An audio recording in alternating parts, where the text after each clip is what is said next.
Entrevista exclusiva en Territorio Inexplorado.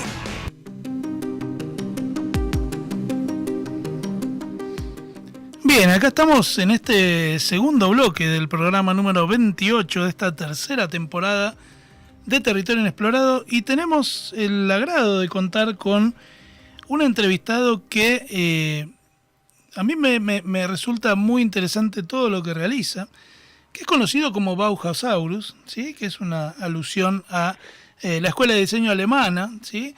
Que es Alejandro Some. Alejandro, ¿cómo estás? Bienvenido, y lo primero que te iba a preguntar es si pronuncié bien tu apellido, ¿sí? No sé si nos escucha, a ver. Alejandro, ¿nos estás escuchando? No, se cortó. Ahí se cortó. Bueno, Cosas que pasan en en el mundo de la radio, ¿sí? Ahí volvemos a establecer comunicación con él. En el mientras tanto, les recordamos, como estuvimos hablando ahí al principio del programa, que nosotros este sábado vamos a estar a partir de las 9 con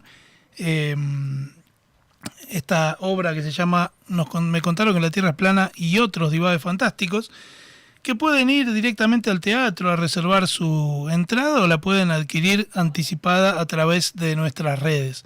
Después vamos a ir leyendo porque hay un montón de comentarios que fueron llegando en el chat.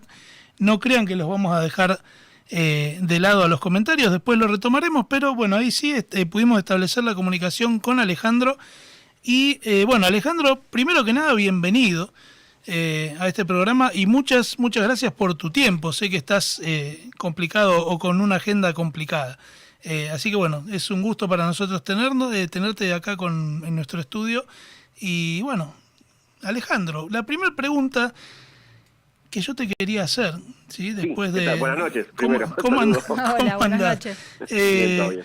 Era el tema de tu apellido, ¿sí? Yo lo leí así de una y no sé si lo había pronunciado bien, ¿sí? Que justo ahí se cortó la comunicación, si es Alejandro Some, ¿sí? Sí, está perfecto así. Perfecto así. Bueno, se los presento, ¿sí? Para aquellos que no lo conocen, Alejandro es un arquitecto, ¿sí? Que tiene un estudio de arquitectura que se llama Mestiza, junto con otros colegas, pero que es más conocido por ser uno de los máximos divulgadores de lo que es la arquitectura por vías no tradicionales a través de su cuenta que se llama Bauhausaurus. Y a mí me interesa preguntarte en relación a eso, Alejandro. Primero que nos cuentes un poquito el porqué de este formato de divulgación no tradicional de la arquitectura, ¿sí? Sí. Que es lo rico de todo esto.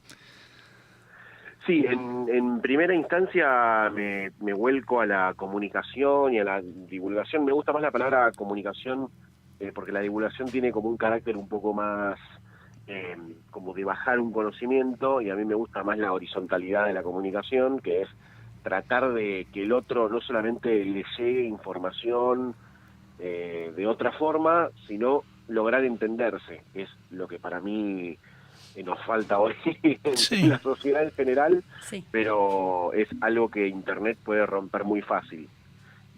Y básicamente surge por múltiples razones. La primera, porque me gusta mucho hablar de arquitectura, me gusta estudiar, me gusta compartir y me gusta básicamente hablar de esto en cualquier instancia, incluso, no solamente con terceros que no sean arquitectos, sino entre colegas. Me gusta debatir, incluso con los comitentes o clientes del estudio me gusta ser muy explicativo. Entonces es una herramienta que estuve ejercitando mucho tiempo, el hecho de lograr comunicarme con la otra persona. Y lo que tiene la arquitectura tiene estadios tan distintos a lo largo del proceso de una obra, que necesitas tener una flexibilidad muy grande en cuanto a vocabularios, metodologías de comunicación, cómo digerís la información, cómo la trasladás. Entonces, si querés comunicar bien en todos los estadios de la obra, tenés que tener una gimnasia de cambio que, si lo sabés aprovechar, es una herramienta a desarrollar muy interesante, que incluso puede exceder la arquitectura. Esa era la primera. Después, obviamente, yo sentía que había como una falta en la cultura general de consumo de arquitectura. Si yo te digo películas, podés mencionar por lo menos 50 que viste, música ni hablar, libros posiblemente también, museos, arte incluso.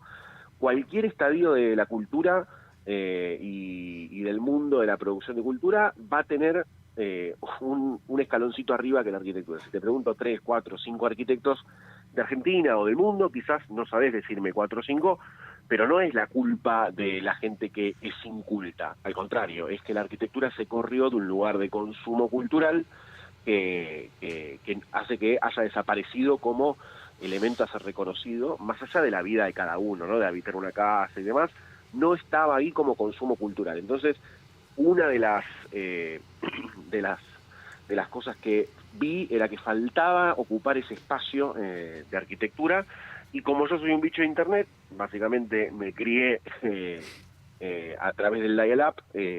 La verdad es que es un ambiente con el cual me siento muy cómodo, con el lenguaje, los tipos de comportamientos, por lo menos de la era prehistórica de internet, ¿no?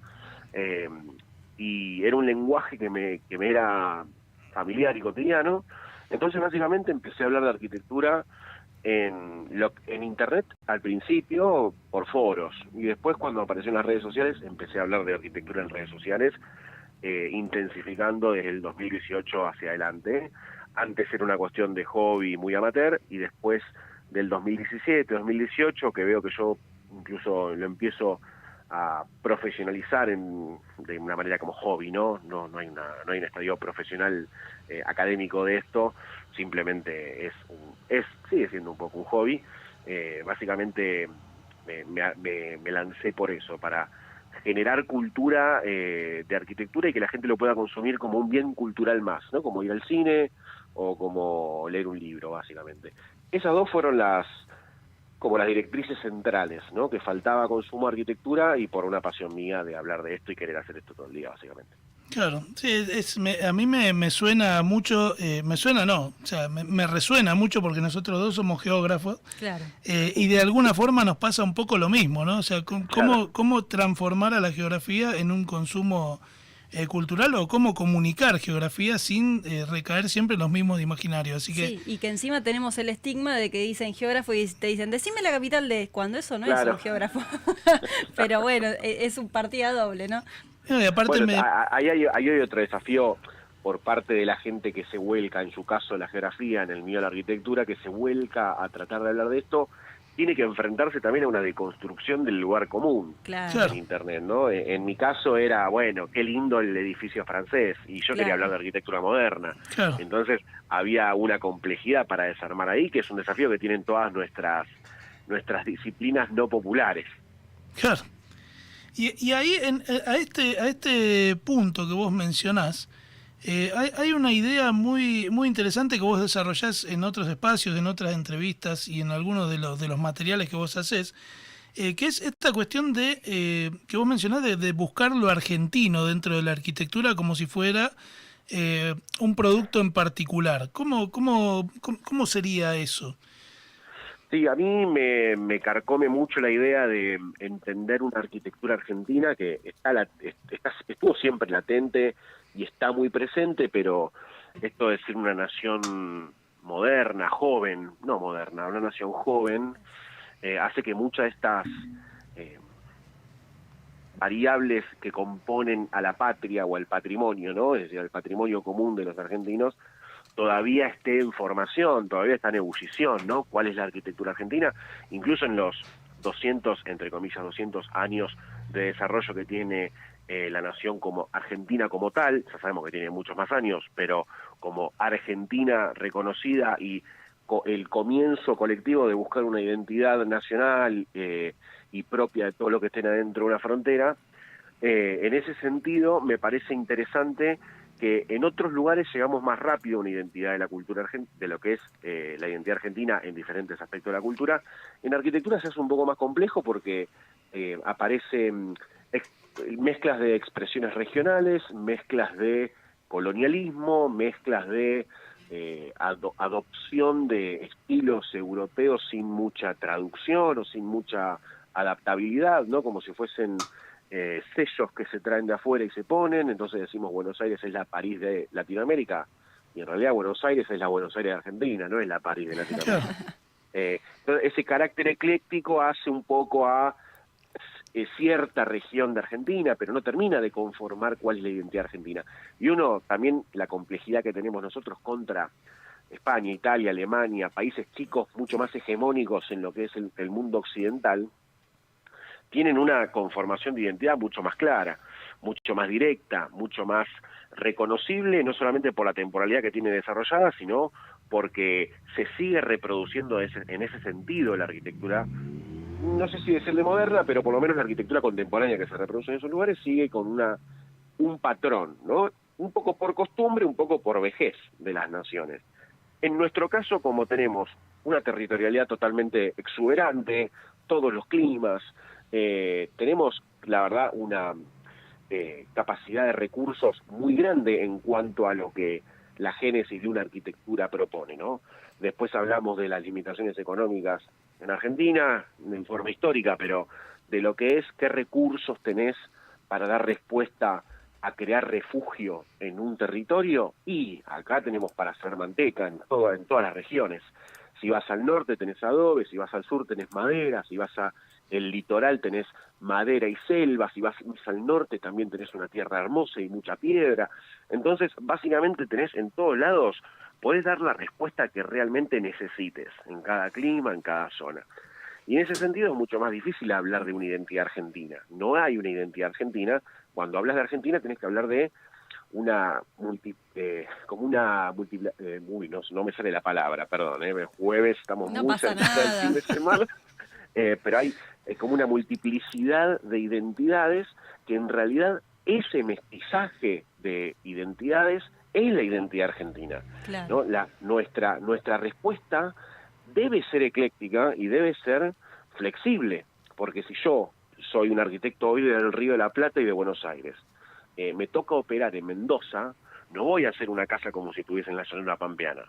Tengo que, con las herramientas de la arquitectura, entender el lugar, entender el clima, entender el programa de necesidades, entender un montón de cuestiones que sí me los da la academia, por decirlo, o el conocimiento académico, pero si yo no tengo la flexibilidad de entenderme dentro de un ecosistema de identidades argentino, mi ego va a estar por sobre la decisión del lugar, y eso estaría mal, conceptualmente para mí, pero esa búsqueda además me parece muy interesante con respecto a lo que hace en un mundo cada vez más globalizado, en donde las ideas ya no tienen, primero que son transmediáticas, ¿no? Un libro puede tener el mismo impacto que un meme, un meme puede tener el mismo impacto que un paper el mismo impacto que una reality.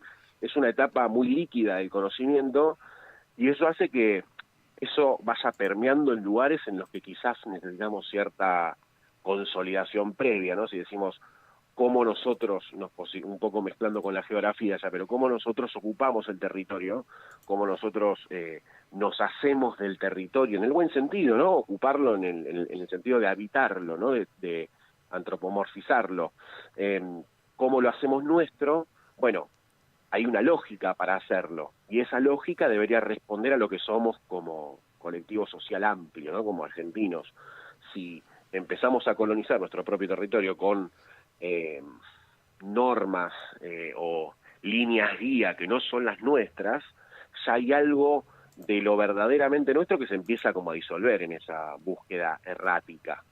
Claro. Pero por eso me interesa mucho la búsqueda de lo argentino en la arquitectura, porque en alguna forma habla como de la soberanía también. Claro, y eso es justo lo que te iba a preguntar, ¿no? Vos mencionás mucho la idea de la soberanía cognitiva, que entiendo que tiene que ver con todo esto que vos estás diciendo, ¿no? O sea, poder construir esa capacidad de entender qué es lo que corresponde y dónde estamos insertos. ¿Es así o estoy errado? Sí, a ver, el concepto de soberanía cognitiva, yo soy amigo de Juan Rocco hace muchos años, y es un concepto que un poco me abre las puertas él, al ser filósofo y al estar más en contacto con la creación de idea y de palabra, y una mirada sobre la información y sobre los comportamientos del humano y de los conjuntos sociales, que me excede a mí porque yo lo veo desde la arquitectura y él me lo complementó desde otro lado. Me acerca el concepto de lo cognitivo como un campo de batalla, ¿no? Como un lugar en donde se dirimen cosas que no sabemos que se están dirimiendo en realidad, ¿no? Que te deriven en el subconsciente cuando dormís, posiblemente, ¿no? Por un bombardeo constante del día, cuando tu consciente se apaga y el subconsciente se enciende, bueno, ¿qué pasa por ese lugar? Y todo eso es una de las esferas de lo cognitivo, ¿no? Entonces, cuando me presenta ese recurso, esa información nueva para mí, esto ya fue hace unos cuantos años, yo empiezo a pensar qué pasa con lo cognitivo desde la arquitectura, ¿no? Por lo menos en mi caso. Entonces, la soberanía cognitiva, cuando lo decimos de esa forma, si yo me tengo que signar dentro de lo que es mi rubro o mi experiencia o mi campo de conocimiento y estudio, tengo que empezar a pensar cómo las casas afectan de forma inmaterial e intangible a las personas, ¿no? Es decir, cuando hablamos de lo inmaterial es una casa puede afectarte porque, no sé, tiene humedad, ¿no? Bueno, eso es una afectación material totalmente tangible y resolvible en una semana, 2 meses, un mes, lo que sea. Pero cuando decimos qué tipo de relaciones propone una casa y cómo se relaciona con la ciudad y cómo construye sociedad en esa ciudad, ya estamos hablando de que afecta a las personas desde otro lugar. No es solamente cuerpo, es también alma / lo cognitivo, ¿no? O lo espiritual. Una persona no va a ser igual si vive en un departamento de 18 metros cuadrados en donde cuando hace un pati se le llena de grasa y el almohadón porque está al lado, porque es un monoambiente orientado al sur. Bueno, no es lo mismo que vivir en una casa en donde puedes formar una familia, porque simplemente tenés espacio para que la casa crezca. Entonces, podés moldear a las personas desde la arquitectura y podés moldear las ciudades desde la arquitectura. Y si moldeás las ciudades, moldeás el tipo de sociedad que tenés. Entonces, lo que es, para mí, la soberanía cognitiva desde la arquitectura es empezar a, por lo menos, identificar qué es lo que estamos haciendo, que parece tan sencillo, así como, ¿qué es lo que estás haciendo? Es fácil de decir, estoy construyendo. Ok, pero si empezás a armar como un árbol de subprocesos infinito, a partir de decir, bueno, estoy haciendo casas, ok, ¿qué tipo de casas haces? ¿Para quiénes? ¿Para qué tipo de desarrollo social y humano en esas casas? ¿Qué permite a futuro? ¿Qué no permite a futuro? ¿Qué variables mejora? ¿Cuáles empeora?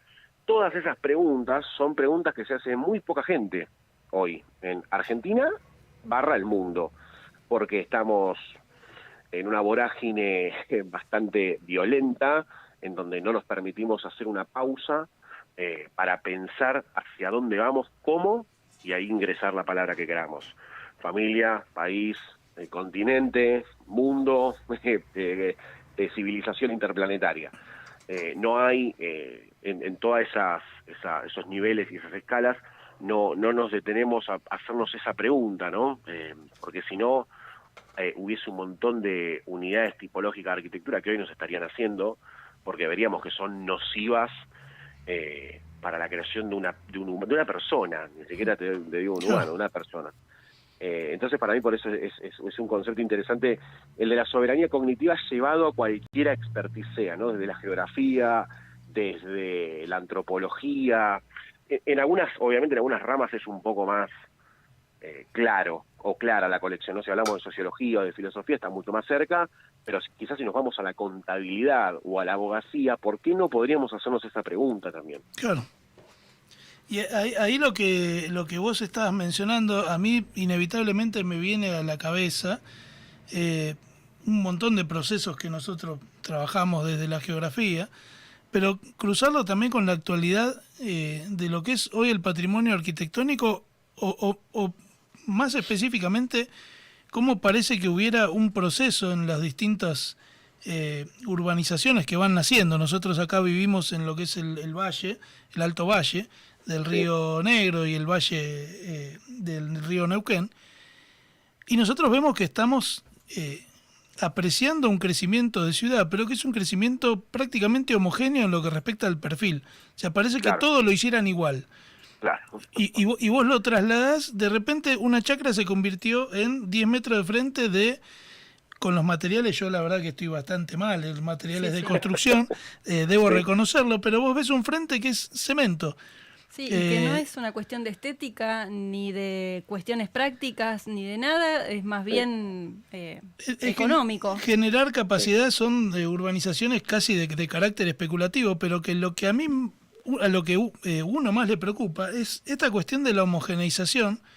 Y de alguna forma, esto aplicado en Buenos Aires y también en otras ciudades del mundo, que es como que el patrimonio arquitectónico o los procesos arquitectónicos van tendiendo a eso, ¿no? Como a homogeneizar.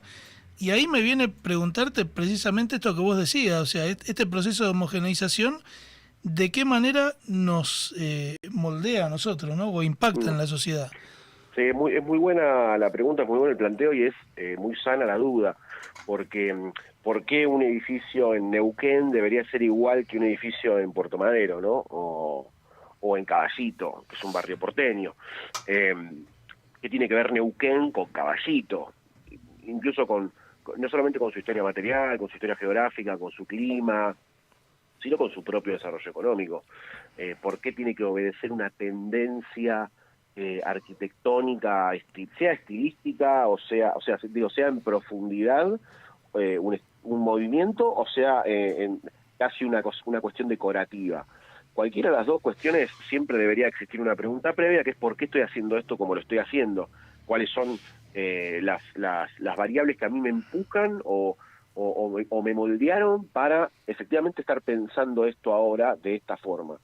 Yo creo que en ese camino, ahora voy a poner un ejemplo de la historia como para que se entienda, por si hay gente que quiere googlear algo que se vea de esta forma que vamos a decir, pero no solamente cuando uno habla de patrimonio, no habla solamente de edificios antiguos, no habla de por qué es importante sostener en la sociedad y en la cartilla edilicia de un patrimonio social los edificios.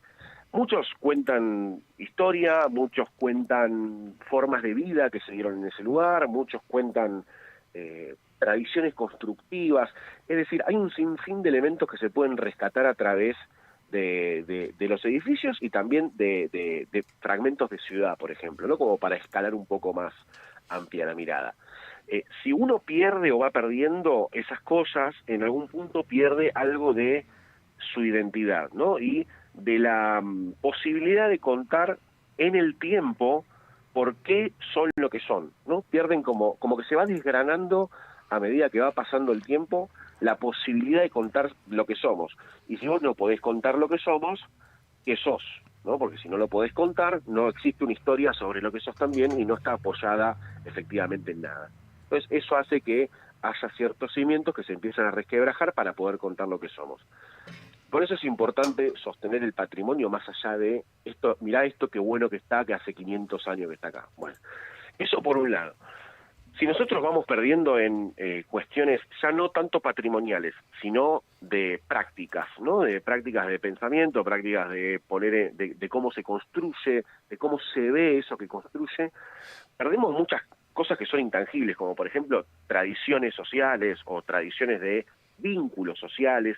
Yo no sé si allá sigue pasando, imagino que más que acá, pero no sé si siguen viendo gente grande sentada en la vereda a tomar fresca, o que en realidad la tomar fresca era una excusa, era ver qué pasaba en el barrio, ¿no? Era ver con quién pasaba, saludar a alguien.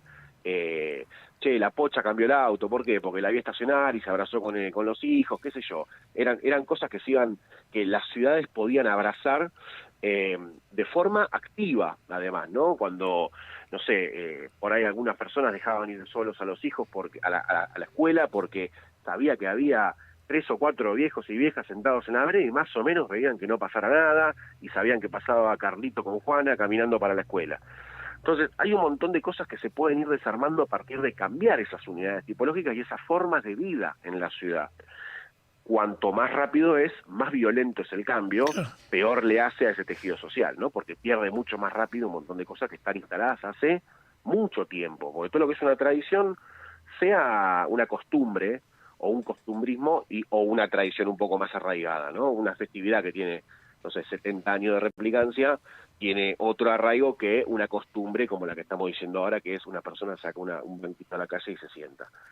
Todo eso se puede perder en el pensamiento de pensar una ciudad homogénea, porque esa homogeneización es con parámetros extranjeros en realidad. Y digo extranjeros no de exterior a Argentina, sino extranjero a lo que somos nosotros en cualquier lugar de Argentina, o en cualquier lugar de cualquier país, ¿no? Sí. Porque esto no pasa solamente acá, pasa en un montón de lugares. Pero a todo esto, porque no es una mirada apocalíptica, a mí no me gustan las miradas apocalípticas, yo soy un enfermo del optimismo, y me gusta siempre proponer como casos o cuestiones alternativas que puedan ofrecer una salida a un montón de cosas. En 1900, no me acuerdo la fecha, pero las primeras 2 décadas del 1900, México estaba en búsqueda de el hombre nuevo, después de la revolución, un México nuevo, una mirada hacia el futuro, y justo se da que el germen de la arquitectura moderna, que venía a cambiar todo lo que venía pasando en la arquitectura, pero por motivos muy fundados, ¿no? Como el higienismo, que era tratar de Sí. que las viviendas no tengan hacinamiento, iluminen y ventilen bien y demás, cambian todos los paradigmas de cómo se tenía que construir, ¿no? Hay mejor ventilación, mejor iluminación, mejor relación con el entorno, mejores dimensiones, ahí cambian las normativas, cambian un montón de cuestiones, las ornamentaciones por una cuestión de limpieza e higiene de los edificios, bueno, cambia un montón de cosas, o sea, cambia la economía, obviamente, cambia todo y tiene sentido porque es así, bueno. Pero eso genera como una irrupción en todos los mercados de arquitectura tradicional del mundo, porque del mundo occidental, ¿no? Del mundo oriental también, pero más del occidental.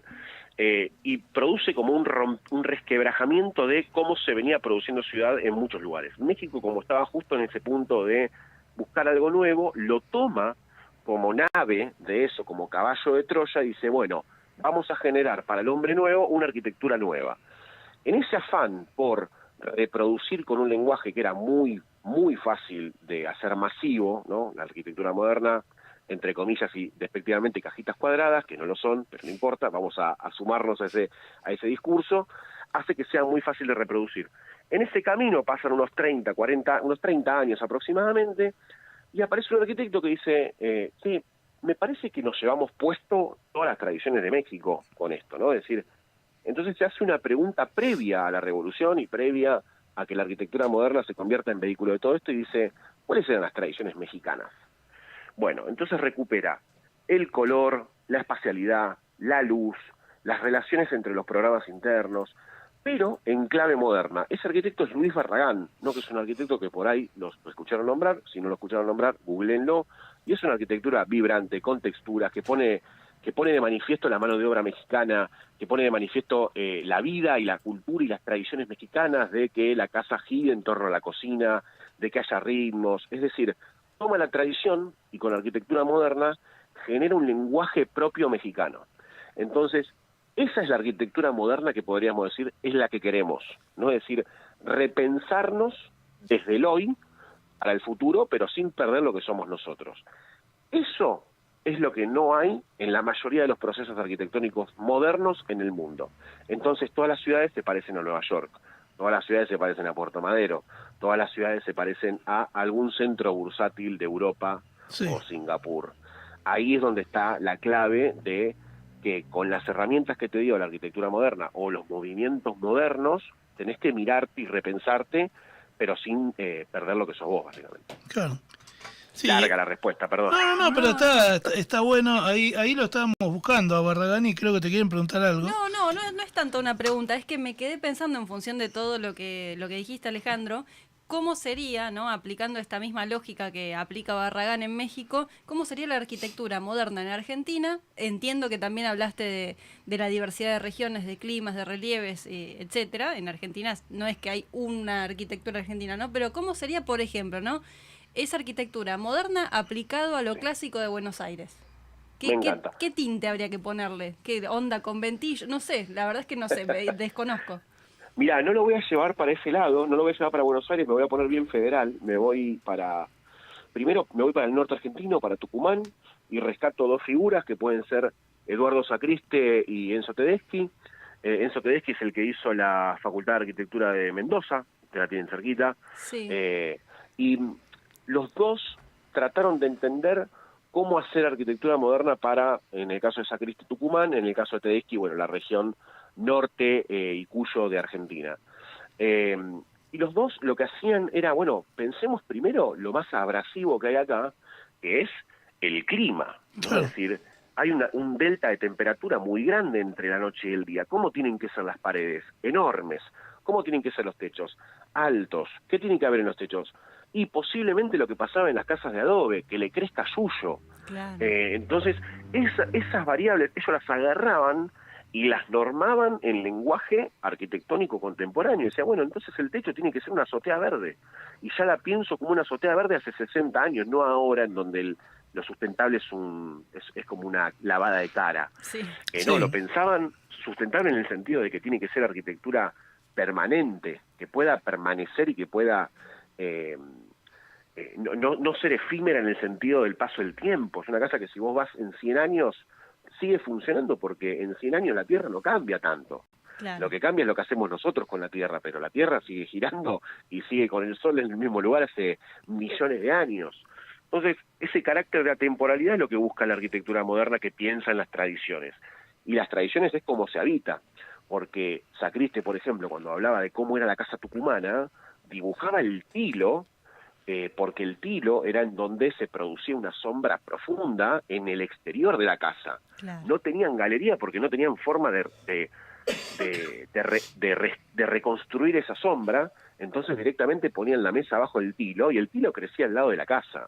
Y la casa era de adobe, era blanca, tenía vanos, es decir, ventanas chiquititas, porque necesitamos protegernos del frío en la noche y protegernos del calor en el día. Todo eso, si ustedes buscan a Sacriste, lo llevó a la máxima expresión en cuanto a qué tipo de arquitectura moderna se puede hacer pensando en esas cosas en el norte argentino. Pero bueno, si ven toda la obra de Sacriste también, van a ver que cuando se va de Tucumán, sigue con el mismo concepto, pero adaptándose a lugares distintos. Si ponemos otros ejemplos, César Carli, por ejemplo, en la zona litoral, en Santa Fe, en la zona litoral, genera una arquitectura que tiene mucho que ver con la humedad y la relación con el río de la zona litoral, ¿no? Piensa galerías, piensa expansiones, piensa lugares intermedios para filtrar la humedad, piensa su relación con la vegetación autóctona, su relación con el río, y lo lleva entre estadios y casas de fin de semana, es decir, toda la escala. Y así en el resto del país hay un montón de ejemplos. Sin ir más lejos, Bustillo, por ejemplo, cuando tiene que producir arquitectura en Buenos Aires, dice, voy a pensar una arquitectura que sea como el Banco Nación, por ejemplo. Sí. Pasa de un estilo, yo le diría como un Beaux Arts o un neoacademicismo autóctono, ¿no? Es un neoacademicismo medio argento. Pasa de eso, se va al sur y medio que genera con el Yao Yao y el estilo Bariloche, Sí. entre comillas, estilo Bariloche, Sí, sí. genera un cuasi movimiento para decir, bueno, ¿qué materiales tenemos acá? Tenemos madera, ¿qué prácticas tenemos? Bueno, hagamos muebles con esto, y orgánicamente, por ser buen arquitecto, responde a esas mismas limitaciones que tiene el entorno, porque nada separa a Bustillo o a Tedeschi, o a Sacriste, o a otros arquitectos como Valiero, Amancio Williams, Mario Roberto Álvarez, y un montón de otros arquitectos y arquitectas, incluso acá en Argentina, que tenemos muy buenas arquitectas, con Vitruvio hace 2000 años, donde Vitruvio decía algo así como la arquitectura es una disciplina de disciplinas. Tenemos que saber un poco de economía, un poco de astronomía, en ese momento, ¿no? Un poco de ingeniería, ¿no? Un poco de, no me acuerdo cuál era la palabra que usaba, pero es como una mezcla entre psicología y política, ¿no? Es decir, tenemos que saber como de la gente, ¿no? Del pueblo, tenemos que conocer a la gente. Y con todo eso hacer arquitectura. Pero yo creo que esos ejemplos de Argentina pueden ser como buenos caminos para decir, acá se pensó algo, acá se hizo algo, acá hubo caminos ensayados en ese lugar. Lo que pasa es que todo lo otro avanza con una fuerza que es un poco indomable a veces, inenfrentable, diría, por momentos, y te queda solamente resistir de forma rebelde en una parcela del 866, en nuestro caso creo que en ustedes mide 10 metros por 20, 25, 30, y ahí tratás de dar un mensaje, desde ahí nada más. Sí, es precisamente lo que te iba a preguntar, la disputa de esta tendencia o de estas ideas contra los procesos de alguna forma de elitización que se ven o de gentrificación que se ven en muchas ciudades que lo transforman netamente orientado al consumo, ¿no? Que eso hace perder mucho la identidad, que es lo principal, volviendo a una de las primeras preguntas, o sea, perder esa imagen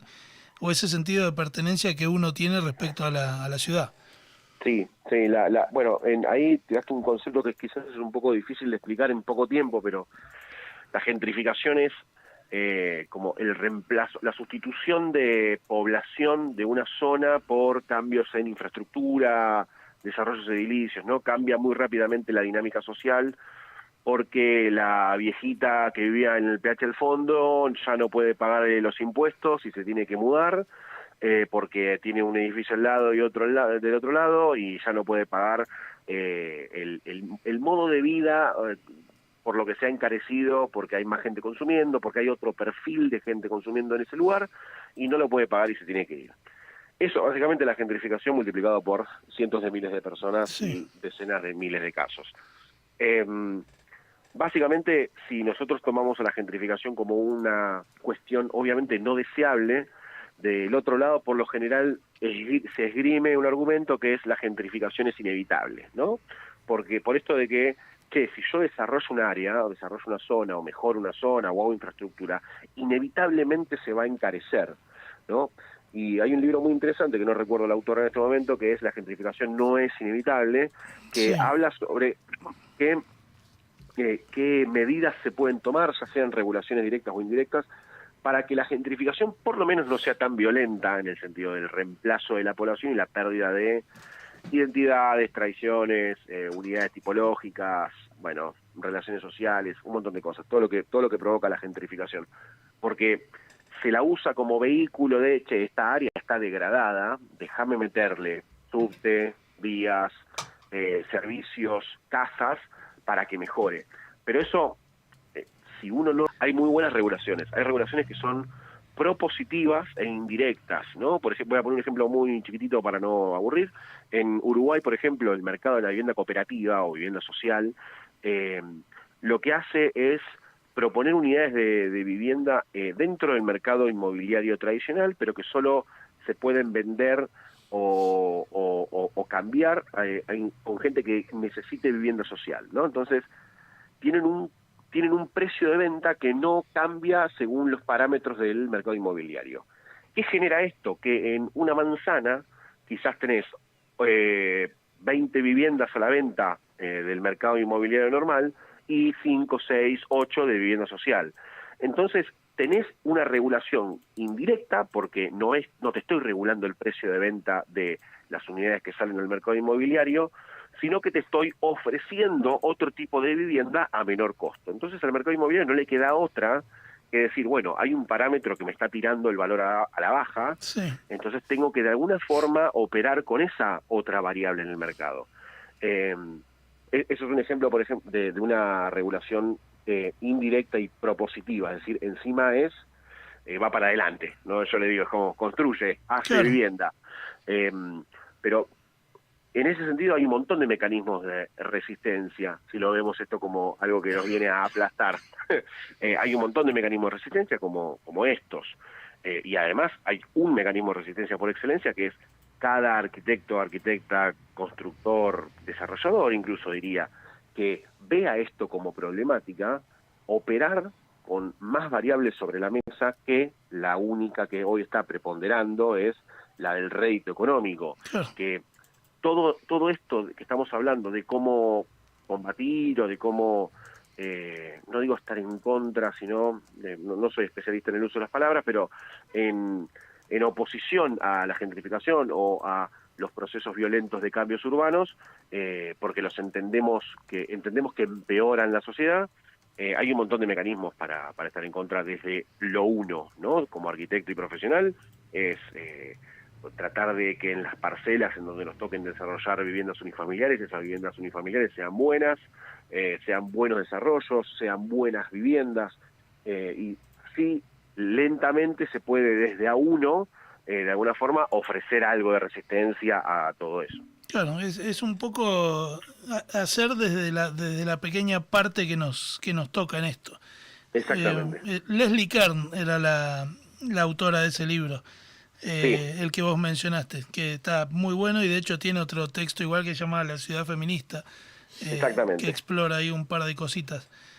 Bueno, yo, Alejandro, ya me quedé sin preguntas para hacerte por una cuestión de tiempo, pero acá mi compañera te quiere hacer una en particular. Sí. Hago un pequeño paréntesis. Es investigador en mitología y leyendas de acá de nuestro territorio. Qué belleza. Y seguramente te va a preguntar algo vinculado a eso. Es que A ver. a mí me pasa, la verdad que esto que fuiste contando hoy de las cuestiones modernas me parece más que interesante, porque sinceramente, no te voy a mentir, lo desconocía completamente y me parece muy lindo porque a medida que vos ibas tirando nombres, iba googleando, particularmente el mexicano me encantó, porque lo Sí. ves y decís, esto es mexicano, y sin embargo es muy moderno y es súper interesante. Y los argentinos también que diste en el norte, me encantó verlo. Bien, Casi me alegra que eleve el espíritu un poquito. es que es eso, es alentador, es como vos decías en un principio, y está bueno pasar del Durlock y el cemento cuadrado, perdón, Sí. si suena despectivo, no lo quiero decir así, digo como No, homogéneo. está bien, lo merecemos. No, para nada, por eso digo, no es en ese sentido que lo digo.